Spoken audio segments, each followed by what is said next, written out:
Salam damai dan sejahtera di dalam nama Tuhan Yesus Kristus. Pada video ini, saya menjelaskan mengenai kesejatian Injil Yesus Kristus. Mari kita bersama-sama membaca firman Tuhan dari surat Paulus kepada jemaatnya di Galatia. Pasal yang pertama, ayat yang ke-6 sampai dengan ayat ke-10. Demikianlah firman Tuhan. Aku heran bahwa kamu begitu lekas berbalik daripada Dia yang oleh kasih karunia Kristus telah memanggil kamu dan mengikuti suatu Injil lain, yang sebenarnya bukan Injil. Hanya ada orang yang mengacaukan kamu dan yang bermaksud untuk memutarbalikkan Injil Kristus. Tetapi sekalipun kami atau seorang malaikat dari surga yang memberitakan kepada kamu suatu Injil yang berbeda dengan Injil yang telah kami beritakan kepadamu, terkutuklah dia. Seperti yang telah kami katakan dahulu, sekarang kukatakan sekali lagi. Jikalau ada orang yang memberitakan kepadamu suatu Injil yang berbeda dengan apa yang telah kamu terima, terkutuklah dia. Jadi bagaimana sekarang? Adakah ku cari kesukaan manusia atau kesukaan Allah? Adakah ku coba berkenan kepada manusia? Sekiranya aku masih mau mencoba berkenan kepada manusia, maka aku bukanlah hamba Kristus. Isu tentang Injil palsu itu sudah beredar sejak abad pertama. Bahkan sejak kekristenan baru mulai hadir dalam sejarah umat manusia. Di dalam surat Paulus kepada jemaat Galatia ini, dapat kita ketahui bahwa ketika Rasul Paulus menyampaikan berita Injil Yesus Kristus di Galatia, terbukti ternyata ada Injil-Injil palsu yang disampaikan oleh orang lain. Bukan dari para rasul, bukan dari murid-murid Kristus, dan bukan juga orang-orang yang percaya kepada Tuhan Yesus. Sejak itu, berita Injil palsu ini ternyata marak sampai dengan sekarang. Isu-isu seperti itu harusnya diredam dengan prinsip kebenaran. Dan ternyata di surat Paulus ini juga dikatakan bahwa telah beredar Injil-Injil palsu itu sekalipun Rasul Paulus sudah tidak ada di Galatia atau sudah berada di Efesus. Surat ini ditulis di Efesus sekitar tahun 49 sampai 55 Masehi. Artinya, berita tentang Injil palsu, isu tentang Injil palsu, itu marak terjadi. Dengan demikian, isu tentang Injil palsu ini ternyata bukan isu yang baru. Dan akhir-akhir ini, di dunia media sosial, maupun di dalam kalangan yang mengaku akademis, bahkan orang-orang yang mengaku percaya kepada yang disembahnya, menyatakan dengan gamblang bahwa Injil yang diterima, diyakini, bahkan menjadi pedoman bagi kehidupan orang-orang Kristen adalah palsu. Ini harus dinyatakan dengan tegas. Sama seperti Rasul Paulus mengatakannya kepada jemaat di Galatia. Dikatakan demikian kalimat yang tegas, firman yang dinyatakan. Ada orang yang mengacaukan. Jadi memang ada orang yang mengacaukan secara individu, secara kelompok, dan secara institusional. Mengacaukan karena memutarbalikkan fakta dan memutarbalikkan kebenaran historis dan kebenaran iman yang menjadi satu kesatuan yang tidak terpisahkan. Orang-orang yang mengacau ini ternyata masuk menyelusup ke gereja Tuhan. Ada di antara jemaat Tuhan. Dan dalam konteks kekinian, orang-orang yang mengacau balaukan ini ternyata bukan lagi ada di dalam gereja Tuhan, tetapi ada di luar gereja Tuhan. Mereka menghasilkan perkataan-perkataan yang menipu, orang-orang jahat, orang-orang yang mengeluarkan berita-berita bohong, kabar-kabar dusta, dan mengklaim bahwa Injil Yesus Kristus yang diterima oleh orang Kristen sampai sekarang adalah palsu. Walaupun mereka yang mengatakan itu tidak dapat membuktikan di mana kepalsuannya, di mana ketidakpalsuannya, apa bukti kepalsuan dan yang mana yang asli. Semua klaim-klaim yang tidak benar itu tidak dapat dibuktikan. Itu seperti pepesan kosong yang tidak bermakna apapun. Dalam situasi kondisi seperti itu, Rasul Paulus mengatakan demikian. Orang-orang itu memutarbalikkan Injil. Memutarbalikkan Injil Yesus Kristus. Lalu apa tekanannya atau pemahamannya mengenai hal tersebut?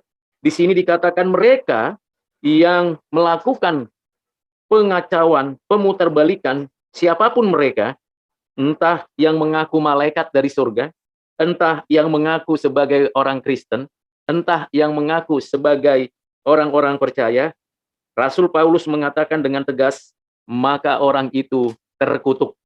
Mengapa kata-kata yang begitu keras ini, begitu luar biasa ini? Dua kali Rasul Paulus mengatakan terkutuklah dia. Karena memang ini berbicara tentang kebenaran hakiki dari Injil Yesus Kristus. Ada beberapa alasan mengapa memang ada Injil palsu itu. Pertama, Injil artinya kabar baik. Tapi kabar baik seperti apa yang ditawarkan oleh orang-orang yang mengacau balau itu, yang sampai sekarang masih ada di antara umat manusia. Pertama, yang dimaksud dengan Injil palsu adalah Injil berita baik yang berasal dari pengalaman, pengetahuan, pengertian manusia, bagaimana manusia beroleh keselamatan dengan cara berbuat baik. Itu Injil palsu. Perbuatan baik manusia menjadi dasar keselamatan dirinya. Jasa baik dan segala hal yang berkaitan dengan perbuatan baik dijadikan dasar alasan seseorang beroleh keselamatan. Dan perbuatan baik seperti itu dianggap adalah sebagai berita baik. Itulah sebabnya Rasul Paulus mengatakan kalau ada yang mengatakan seperti itu, terkutuklah dia. Mengapa demikian? Karena manusia tidak bisa beroleh keselamatan dengan caranya, dengan perbuatannya, dengan jasa baiknya. Karena manusia sudah berdosa dalam keadaan mati di hadapan Tuhan, terpisah dari hadapan Tuhan, berada dalam penghukuman. Itu adalah Injil palsu yang mengandalkan perbuatan baik dirinya manusia. Yang kedua, Injil palsu adalah kabar baik yang dinyatakan melalui apa yang dikerjakan oleh Kristus, tetapi ditambah mesti di dalam keyakinan, kebiasaan, tradisi Judaisme. Jadi berita baik itu ditambah dengan sunat, ditambah dengan tradisi Judaisme, dan ditambah dengan ritual-ritual keagamaan. Itu juga disebut Injil palsu. Jadi keagamaan, ritual-ritual keagamaan itu dianggap berita baik untuk ditambahkan kepada berita Injil yang sesungguhnya yang datang dari Allah. Dinyatakan bahwa berita Injil yang datang dari Allah tidak cukup, ditambah dengan usaha manusia, ritual-ritual keagamaan manusia, dan pengajaran-pengajaran Judaisme terutama seharusnya harus ada sunat. Nah, ini adalah Injil palsu. Dan siapapun yang mengajarkan ini adalah orang-orang yang kacau balau, orang-orang yang pemutar balikan kebenaran, dan Rasul Paulus mengatakan terkutuklah orang tersebut.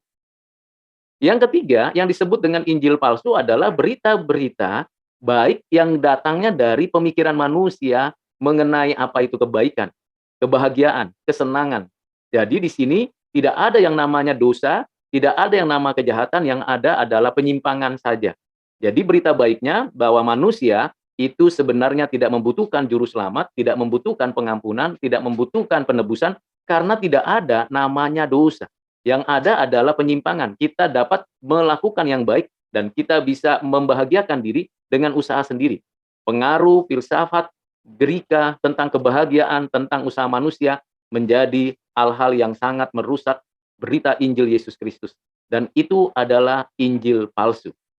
Yang berikutnya, Injil palsu adalah di dalam konteks perjalanan sejarah kekristenan muncul lagi satu Injil palsu di mana isi beritanya tidak sama dengan apa yang dituliskan di dalam keempat Injil, Matius, Markus, Lukas, Yohanes, tidak sama dengan apa yang diajarkan di dalam surat-surat Paulus, surat-surat Petrus, surat-surat Yohanes, dan surat-surat yang lain, dan tidak sama dengan apa yang ditulis di dalam kitab Wahyu dan keseluruhan kitab Perjanjian Lama mengenai Yesus Kristus. Nah, ada kitab-kitab lain yang bukan ditulis oleh para nabi, para rasul, dan bukan ditulis berdasarkan inspirasi Roh Kudus. Kitab-kitab itu menuliskan tentang Yesus Kristus tetapi palsu isinya. Isinya berita bohong dan ketidaksempurnaan, berita-berita kabar bohong yang ada di sana. Seolah-olah itu benar padahal palsu. Jadi setidak-tidaknya ada 4 Injil palsu yang ditawarkan dunia ini sampai saat ini. Yang pertama, perbuatan baik. Yang kedua, ritual Judaisme. Yang ketiga, kebahagiaan dengan usaha sendiri. Yang keempat, pemalsuan isi berita dan nama yang diberitakan.